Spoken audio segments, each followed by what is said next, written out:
Olá! Hoje é sexta-feira, é dia de Evangelho no Lar. Como eu falo todos os dias, é o dia que a gente convida Jesus para tomar café na nossa casa. É o momento que a gente cuida do nosso lar, das pessoas que nós amamos e principalmente de nós mesmos. Então vamos começar? Agradecemos a Deus, aos mentores da nossa casa pela oportunidade de estarmos aqui reunidos hoje. Pedimos a eles que envolvam o nosso lar e a cada um de nós com muito amor e muito carinho, para que possamos fazer mais um evangelho. Que assim seja, graças a Deus. Então, a gente continua no capítulo 7. Hoje a gente vai falar dos itens 7 até o 10. Então, mistérios ocultos aos sábios e presunçosos. Então, Jesus disse essas palavras: Eu lhe rendo glória, meu Pai, Senhor do céu e da terra, por ter ocultado essas coisas aos sábios e aos presunçosos, e por tê-las revelado aos simples e aos pequeninos. Está em Mateus, capítulo 11, versículo 25. Pode parecer estranho que Jesus renda graças a Deus por ele ter revelado essas coisas aos simples e aos pequeninos, que são os pobres de espírito, ocultando-as dos sábios e dos presunçosos, mais capazes aparentemente de compreendê-las. É preciso entender que os humildes são aqueles que se rendem diante da vontade de Deus e que não consideram superiores a ninguém. Os orgulhosos, envaidecidos de saber mundano, são aqueles que se julgam donos da verdade, porque negam e tratam a Deus de igual para igual, ou não o rejeitam. É por isso que Deus deixa para eles a procura dos segredos da terra e revela os segredos dos céus aos simples e aos humildes, que se curvam diante da sua glória. O mesmo acontece hoje com as grandes verdades reveladas pelo Espiritismo. Alguns incrédulos se admiram de que os espíritos se esforcem tão pouco para convencê-los. Os espíritos procuram primeiro aqueles que buscam conhecimento com humildade e boa vontade. Eles não procuram o que acreditam possuir toda a verdade, pois esses pensam que Deus deveria primeiro provar-lhes que existe, para depois o aceitarem. Imaginam também que Deus ficaria muito contente por recebê-los. O poder de Deus se manifesta tanto nas pequenas quanto nas grandes coisas. Ele não cobre a luz, ao contrário, ele a espalha com abundância para toda parte. Cegos são aqueles que não a veem. Deus não quer abrir os olhos dos incrédulos à força, uma vez que eles se sentem bem com os olhos fechados. A vez deles chegará, mas antes é preciso que sintam as angústias das trevas e atribuam a Deus, e não ao acaso, a mão que lhes fere o orgulho. Para vencer a incredulidade, Deus emprega os meios que julga conveniente, conforme os indivíduos. Não cabe ao incrédulo determinar a Deus o que deve ser feito e nem lhe dizer: se quiser me convencer, é preciso escolher essa ou aquela maneira, no momento mais adequado e de acordo com as minhas conveniências. Os incrédulos não devem se espantar se Deus e os espíritos, que são os executores da sua vontade, não se submetem às suas exigências. Perguntem o que fariam se o mais simples dos seus servidores lhe quisesse fazer imposições. Deus estabelece as suas condições e não se sujeita às que lhe são impostas pelos incrédulos. Ele ouve com bondade aqueles que o procuram, com humildade, e não aqueles que acreditam ser mais do que ele. Deus não poderia mostrar aos incrédulos mais endurecidos fatos sobrenaturais, diante dos quais eles se convenceriam? Sem dúvida que poderia. Mas, nesse caso, onde estaria o mérito dos incrédulos e para que isso serviria? Não vemos todos os dias pessoas que se recusam às evidências e até mesmo dizem: se eu visse, não acreditaria, pois sei que é impossível.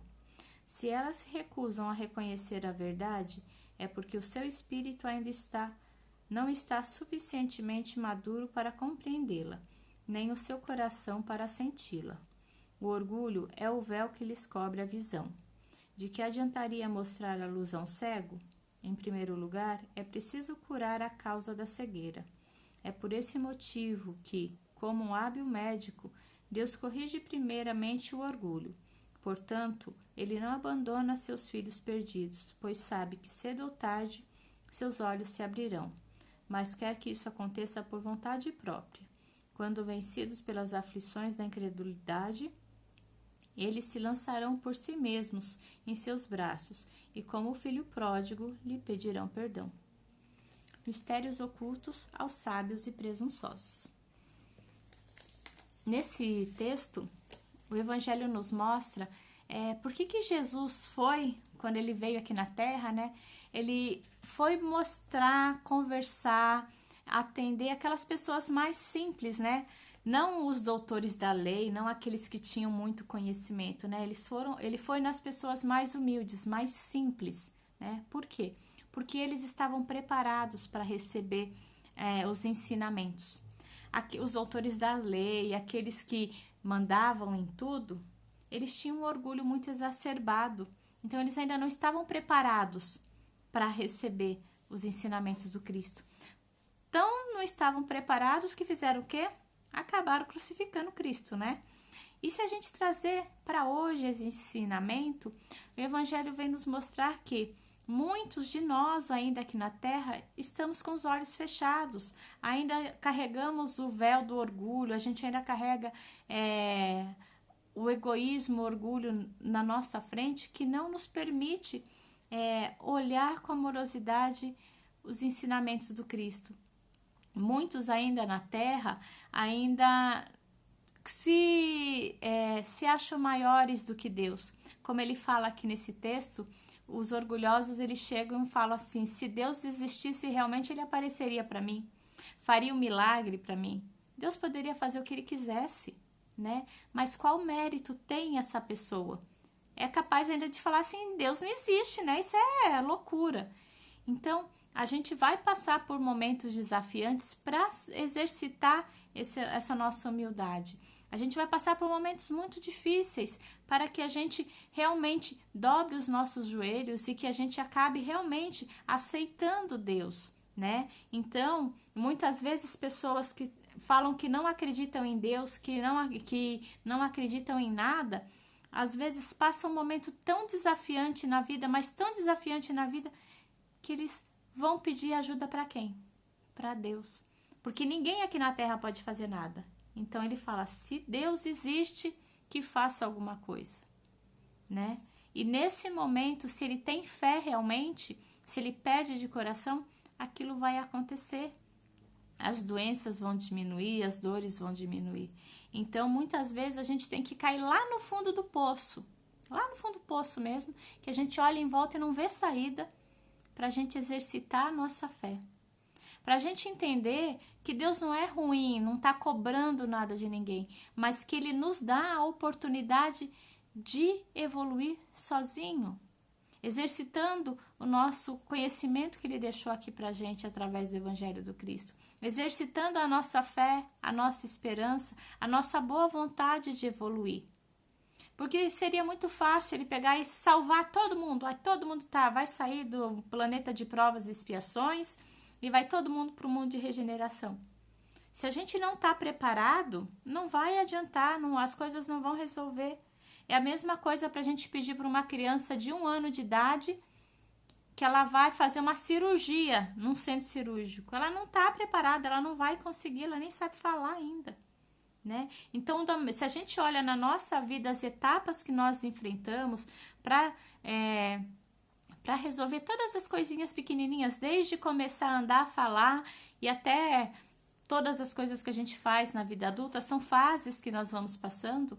Assim é o Espírito, ele vai passando por fases de evolução. E Deus é paciente e amoroso com todos nós, porque ele vai dando as oportunidades para a gente melhorar, nascer de novo, aprender. E quando as coisas estão muito complicadas, aí a gente fortalece a nossa fé e a gente passa pelos momentos desafiantes. Então, os ensinamentos do Cristo, eles estão para todos aqui na Terra. Não é para um ou para outro. Ninguém tem o poder de saber mais do que ninguém. Tá aqui, é só a gente pegar o Evangelho, a Bíblia, seja o que for a religião da pessoa, que está falando ali sobre Deus, sobre Jesus, pega e lê. Lê com curiosidade, lê com amorosidade, lê com paciência, entendendo cada frase, que todos os ensinamentos estão ali para a gente evoluir, para a gente melhorar. Isso não é de uma ou de outra religião, tá para todos. Basta cada um de nós buscar essa evolução. Basta cada um de nós colocar em prática, porque não adianta saber todos os versículos do Evangelho, da Bíblia, e não colocar em prática. O que a gente tem que fazer é estuda o Evangelho e coloca em prática, estuda o Evangelho e coloca em prática, porque daí a gente vai aprender realmente aquilo que Jesus nos falou, perdoar, aceitar, fazer o bem, que é isso que o Evangelho do Cristo nos mostra. Então, eu acho que é isso que esse texto nos vem fazer refletir no dia de hoje, que o conhecimento está para todos nós e que a gente possa colocar em prática esses ensinamentos que Jesus deixou para cada um. Vamos fazer a nossa prece então? Se você tiver sua garrafinha de água aí do lado, deixa reservada para fluidificar. Lembrando que a água fluidificada ela serve de remédio para o nosso corpo físico e espiritual. E assim, agradecemos a Deus, aos mentores da nossa casa, aos mentores individuais de cada um de nós que estamos reunidos aqui, pela oportunidade de estarmos juntos. Pedimos a eles que envolvam o nosso lar com muito amor e muito carinho, preenchendo cada cantinho da nossa casa com paz, amor, equilíbrio, respeito, fé e esperança. Que cada cantinho possa ser envolvido com muita luz e que essas energias de amor também envolva cada um de nós, envolva as pessoas que moram conosco, que o nosso lar seja repleto de alegria. Se a gente sentir que algum cantinho do nosso lar tem uma energia que não é muito boa, vamos imaginando o Mestre Jesus entrando na nossa casa e retirando tudo que for negativo.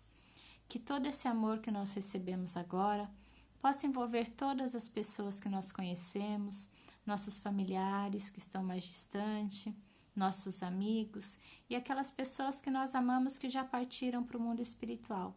Que eles possam receber todas essas energias de amor que nós recebemos. Que eles possam sentir a paz, o equilíbrio e o amor de Deus nos seus corações.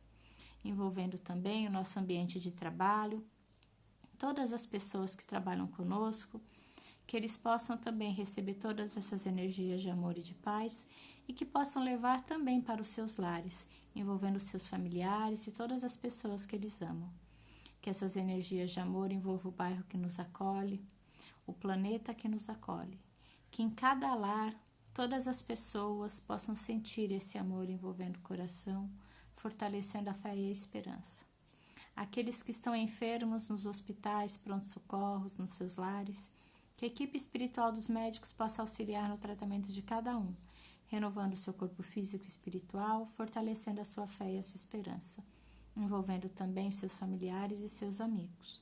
Que essas energias de amor envolvam todos os profissionais da saúde, para que eles continuem a sua missão com amor e com carinho, envolvendo também aqueles que partiram ou que irão partir no dia de hoje de volta ao mundo espiritual, que eles sejam recebidos pela equipe de Maria e que seus familiares e seus amigos que aqui ficaram possam ser consolados nesse momento difícil.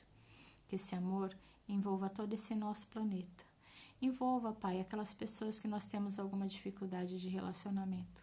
Que eles nos aceitem, nos perdoem e que nós possamos perdoá-los e aceitá-los. Que essas energias de amor envolva a nossa água, fluidificando, que todas as moléculas possam ser modificadas e que possam servir de remédio para o nosso corpo físico e espiritual. Nós agradecemos, Pai, a todos os aprendizados que temos diariamente, as pessoas que nós amamos, que fazem parte da nossa caminhada. Agradecemos ao nosso lar, que nos protege, que é o nosso recanto de paz e de equilíbrio. Agradecemos pela comida que temos, pela roupa que vestimos. Agradecemos a oportunidade de andar, de falar e de respirar. Agradecemos, Pai, por todo o amor que recebemos. Agradecemos pela oportunidade de cada aprendizado diário. Agradecemos aos nossos mentores que sempre estão ao nosso lado, nos orientando, nos fortalecendo a caminhada. Mas principalmente agradecemos a Ti, Pai, pela certeza de que nós nunca estamos sozinhos nessa caminhada. Que nós tenhamos uma semana cheia de paz, de equilíbrio Que todos aqueles que estão conosco hoje no Evangelho recebam essas energias de amor e de paz. E que na próxima semana nós possamos estar juntos novamente. Que assim seja, graças a Deus. E assim, agradecemos a Deus, aos mentores da nossa casa que estiveram conosco hoje, que nós tenhamos uma semana cheia de paz e de equilíbrio, e na próxima sexta nós estaremos de novo com o nosso Evangelho no Lar, e amanhã a gente volta com o livro Levantar e Seguir, de Chico Xavier. Fiquem com Deus, tchau, tchau.